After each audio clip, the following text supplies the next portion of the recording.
Hello good morning everyone नमस्कार। म चाहिँ आज यता भ्याक्सिन लगाउन आएको। यता गाई गोरु छ तर मान्छे छैन। अब मान्छे खोज्न जानुपर्छ अनि घरमा सोध्ने हो ये गोरु का कौन छे घरमा कौन छे भन्ने अनि त्यहाँबाट गएर भ्याक्सिन लाउने। यस्तै छ मेरो आजभोलिको दिनचर्या। उहाँ हुनुहुन्छ हाम्रो भ्याक्सिनेटर उर्वशीमाजी। नहीं लगा बे ओ छोड़ दो कता छ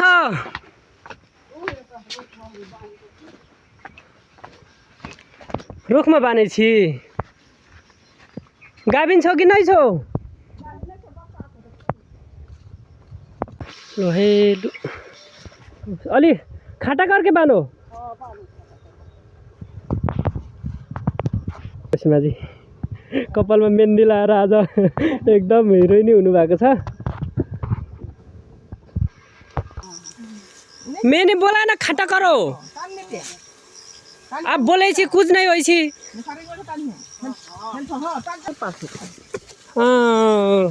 भयो भयो भयो हेलो हेलो उहाँ हुनुहुन्छ हाम्रो नारायण शर्मा। उहाँ चाहिँ एक्लै अगाडि भ्याक्सिन लाउँदै कुद्नु भएको छ। एकजना भ्याक्सिनेटर हुनुहुन्छ यहाँ चाहिँ उहाँको ड्रेसअपमा एकदम कुरा उठाइरहनु भएको छ। त्यसरी कुदिरहेको छौँ हामी चाहिँ भ्याक्सिन लाउन। मान्छे भेटिन्छ गाई भेटिँदैन, गाई भेटिन्छ मान्छे भेटिँदैन। यस्तै छ हाम्रो काम। भ्याक्सिन लाउन कुदिँदैछ। तेलको एकदम पाबन्दीले गर्दा आफ्नो बाइक चाहिँ बाटोमा राखेर यहाँ भ्याक्सिनेटरको स्थितिमा गुटुङ पुगेको छ। के गर्नु तेल एकदम महँगो छ, त्यही भएर तेल बचाउनको लागि भयो।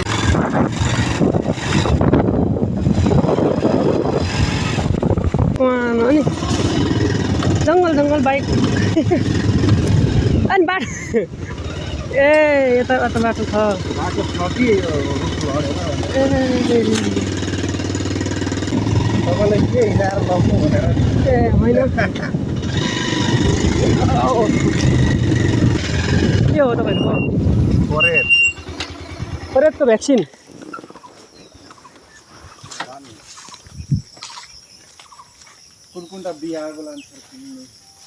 ब्याउन 6 महिना अन्तिम 1.5-2 महिना छ भने नलाउनु होइन। कुन महिना भएको छ भर्ना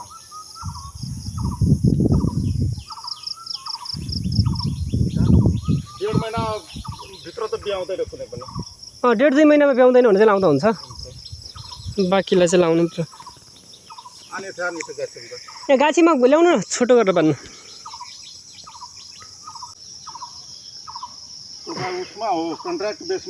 होइन पालिका कर्मचारी हो। म त पहिला खाँदबारी थिएँ, यहाँ आएको 1 वर्ष भयो। पोर्सालमै आएको थियौँ तपाईँहरूको गोठमा। ए भ्याक्सिनेटरहरू पनि छ अहिले पनि।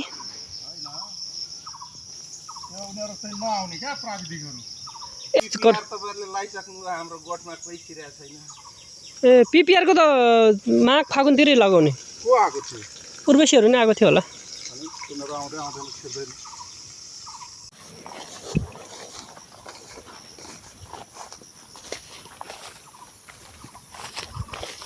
यो त काँडाले पो पिज्यो त। यता रुखमा ल्याउनु, यहाँ रुखमा ल्याउनु।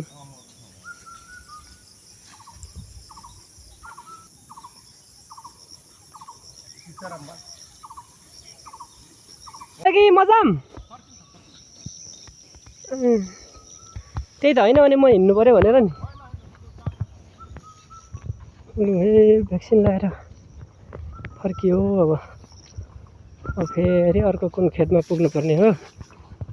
यस्तै छ यो भ्याक्सिन लाउँदै बिचमा चाहिँ यो फुल तिमीलाई बिचमा सम्झिनुपर्छ क्या। फेरि भ्याक्सिन लाएर पैसा कमाउँदा मलाई नै बिर्स्यो भन्ला नि फेरि मान्छेहरूले। बिर्सेको छैन है, भ्याक्सिन लाउँदै सम्झिरहेको छु। के गर्ने यस्तै छ भ्याक्सिन लाउने बारीमा के गर्ने तराईमा। ल यो एकदम प्रिय मान्छेहरूलाई सम्झना भ्याक्सिन लाउँदा लाउँदै भ्याक्सिनको बिचमा है त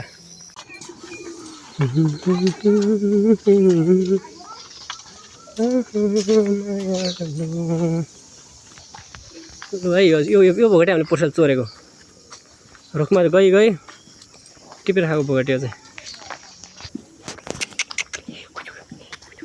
टोक्दैनस् नि टोक्छ होला कि फेरि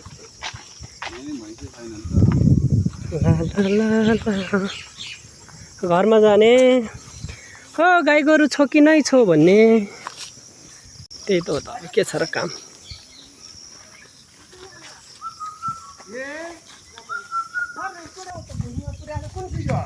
खरेतको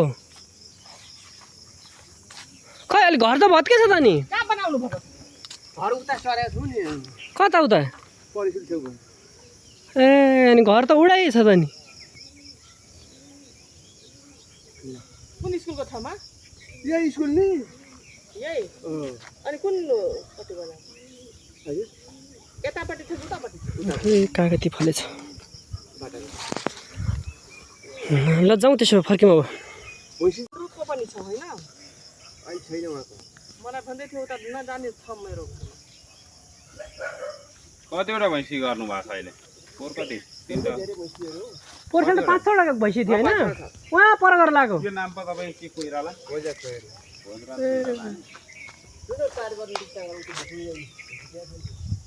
होइन अवश्य यता ल्याउनु यता ल्याएर रुखतिर बाँध्न सक्नुहुन्छ भने हो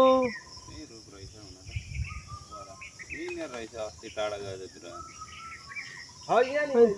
त्यही त समाउन सक्नुहुन्छ गाबिन पनि हुन्छ गाबिन पनि के महिना कति महिना 2-3 महिना 3-4 महिना मिल्छ अन्तिमतिर छ भने मिल्दैन बाँकी मिल्छ रुख छ रुखमा बाँधेर सक्नुहुन्छ नि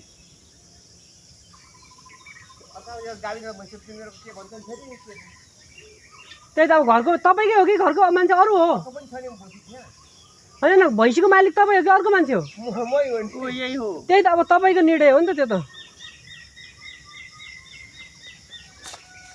के ल हिँड्नु नि त तपाईँ त्यहाँ भैँसी उयो रुखमा बाँध्नु हिँड्नु न ल त्यही त हिँड्नु न लाउनु न हिँड्नु न अब जानु कहाँ छ र दिनभरि डुल्ने त हो भ्याक्सिन आज लाएर सक्यो होला नारायण कि लाउने हजुर हात्ती चौकमा लाउनु उता सरदार टोलीमा लाउनु कि लाउने लाउने लाउने भन्नु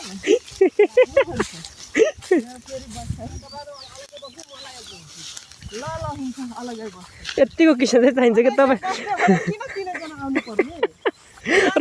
रमाइलो गर्ने क्या घुम्ने जहिले दुःख मात्रै गर्नुपर्छ र तपाईँको भैँसीले हेरिसक्यो हामीलाई आएको देखेर 1 2 3 4 5 6 7 वटा घरमा एउटा 8 वटा 4 महिनाभन्दा माथिको 4 महिनाभन्दा माथिको त्यही त 4 दिने 2 जना छ होइन मेरो पार्टी ए मतलब योले काट्छ भन्ने चाहिँ थाहा छ 2 जना काट्छ होइन उनीहरूले बोल्दैन 2 जनाले एकदम बोले होइन बोल्दाखेरि सोध्नमा आएर कस्तो भन्नु बोल्छ भने मेरो नाम त्यो काट्दिन्छ राति आएर उनीहरू डरले टिकै बोल्दैन गुन्डा हो तिनीहरू त्यही त म त्यही भन्छु पहिलेको जमाना हो अहिलेको जमाना ल मार्छ भने मार म त कसैसँग डराउँदिनँ अङ्कल यो खेत सबै तपाईँकै हो ल हाम्रो अङ्कलले चाहिँ आफ्नो भैँसीलाई आफै भ्याक्सिन लाउने अरे हामी चाहिँ यतातिर बस्ने यसरी टक्क लाएर बस्ने अङ्कलले चाहिँ भ्याक्सिन आफै लाउने अरे भैँसी तर्सिन्छ भनेर मासुमा पर्ने के हुन्छ तल पर्यो भने छाला मासुमा हान्ने हो सबैभन्दा गहिरो पुरै डुबाउनु केही आपत्ति छैन यता गर्ने छालामा नहान्नु छालामा हान्यो भने गाँठो आउँछ यस्तोमा हान्नु हेर्नु त यस्तो घाँटीको होइन बिचमा हान्नु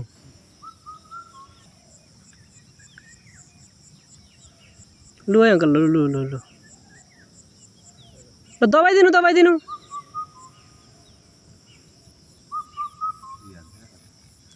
ए अङ्कल पर्फेक्ट हुँदो रहेछ सुई हान्न के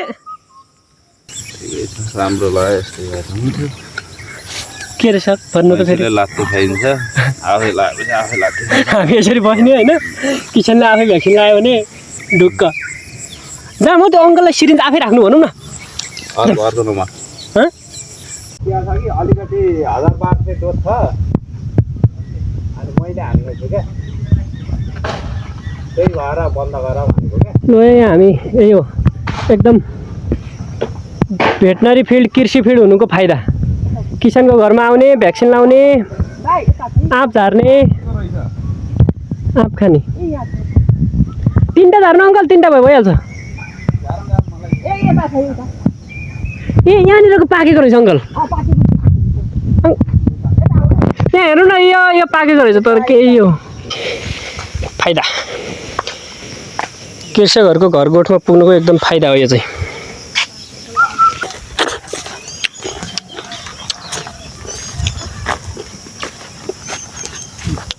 पाक्यो रहेछ अङ्कल यो त पाकेकै हो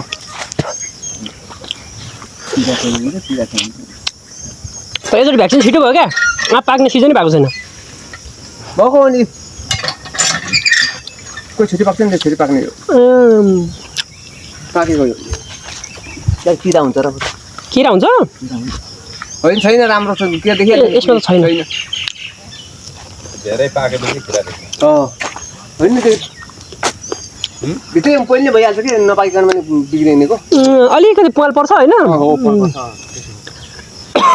किरा हुँदैन नपाक्नेको त्यही भएर त्यो एउटा किरा अट्र्याक्ट गर्ने पाउँछ कि कृषिमा त्यो प्लास्टिक जस्तो पाउँछ अनि त्यहाँ झुन्ड्याउने त्यहाँ भाले किराहरू आएर मर्छ क्या त्यस्तो खालको ल्याएर राख्नुपर्छ के पो भन्छ त्यो कृषिमा पाउँछ ल ल अङ्कल ल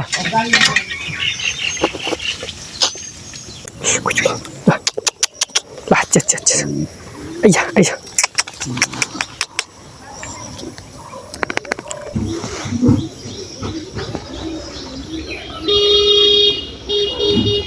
अनि कुन औषधि त फेरि हौ सर त्यो भ्याक्सिन चाहिँ फेरि यो चाहिँ आफ्नो औषधिहरू बोकेको हुन्छ त्यो चाहिँ उपचार गरेको ल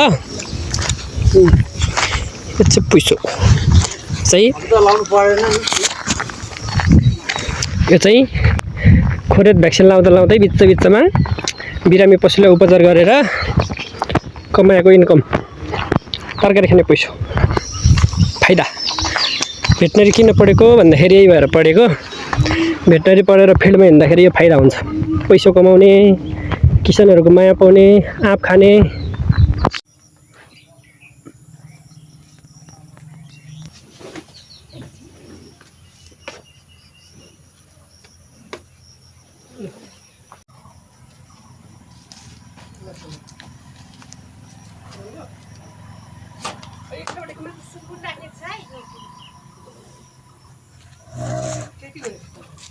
यस्तो खालको रहेछ नि हो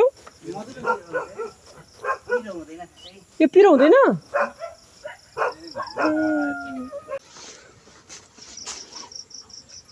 यो चाहिँ हाम्रो नारायण सरले भ्याक्सिन लगाएर सकिसक्नु भयो स्टार्ट नगरी भ्याक्सिन लगाएर सकियो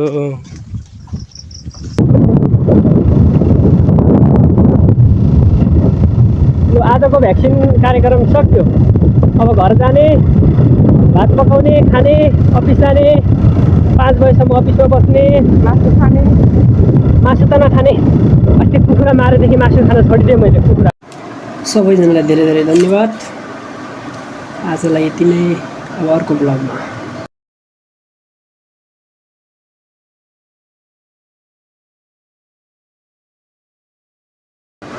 सबैजनालाई धन्यवाद आजको मेरो ब्लग यही अन्त्य हुन्छ सी यू टुमारो